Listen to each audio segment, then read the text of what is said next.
1, verse 12, where James wrote, "Blessed is the man who perseveres under trial, because when he has stood the test, he will receive the crown of life that God has promised to those who love him." The wisdom literature of Judaism in the first century and a little bit before then had considerable influence on James, especially in terms of the cultural and literary milieu that he was working with. In fact, there are dozens of allusions and parallels between James and other literature, both in the Old Testament and in other Jewish literature.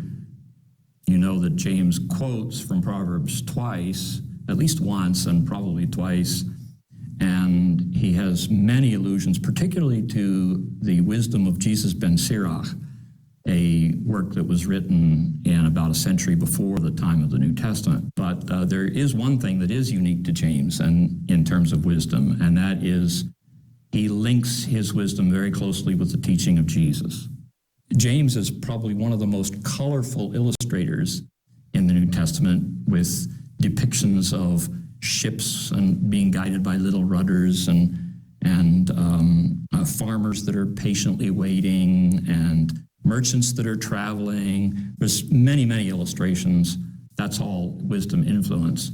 But the content of James is really carrying forward the way in which Jesus presents the kingdom and the way the presence of the kingdom changes your life.